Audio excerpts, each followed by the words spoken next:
Salut à tous, c'est Axel de testmobile.fr. Je suis au MWC 2013 sur le stand de Nokia et j'ai sous la main le Lumia 720 qui est un des deux derniers qui a été dévoilé en plus du 520 qu'on verra un tout petit peu après.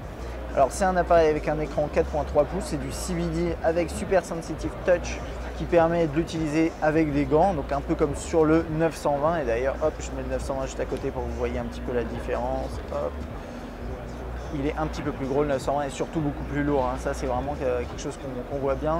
Au niveau de l'écran, c'est du WVGA, on a un processeur Snapdragon S4 dual-core 1 GHz, un appareil photo avec optique Carl Zeiss en 6,7 mégapixels et capable de prendre de belles photos normalement en conditions mauvaises de lumière avec une bonne ouverture.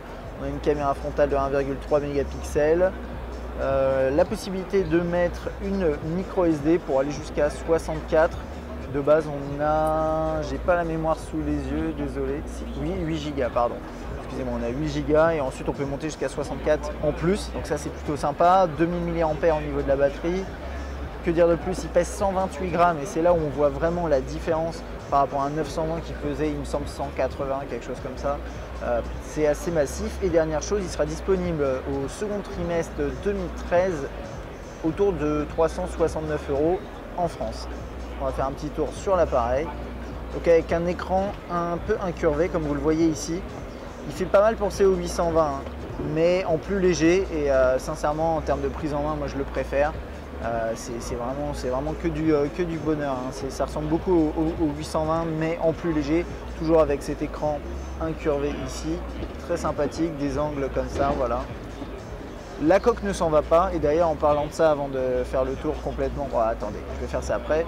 On a le micro USB et le micro, un bouton dédié pour l'appareil photo, volume, bouton on-off, verrouillé, déverrouillé. Ici le classique jack 3.5 puis l'emplacement pour la SIM, ouais. Je cherche justement le slot pour la micro SD puisque d'après les specs on peut mettre une micro SD, mais je ne vois pas où est-ce que ça se passe. Bon, bref, on verra lors du test. On a l'optique à l'arrière, Carl Zeiss, et le flash LED juste à côté, le haut-parleur. Et ce dont je voulais vous parler, c'est ces petits connecteurs. Alors, l'appareil, comme pour le 820, n'est pas compatible chargement par induction, mais vous pouvez acheter une coque supplémentaire qui le rendra compatible. Vous voyez ici, hop, vous l'insérez et ça le rend compatible chargement par induction. On va faire rapidement un tour dans l'interface, mais vous voyez c'est un bel écran CVD avec des bons angles de vue. Et derrière, qu'est-ce qu'on a? C'est Windows Phone 8 avec tout ce qu'on trouve, notamment la suite Here avec Here Maps, Here Transit, etc. etc. Là-dessus, moi, je ne vais pas faire un tour complet de l'interface parce que c'est pas intéressant. On verra ça lors du test. C'est un appareil qui a l'air vraiment très intéressant et on a hâte de le tester plus en profondeur, bien sûr. Voilà, à bientôt.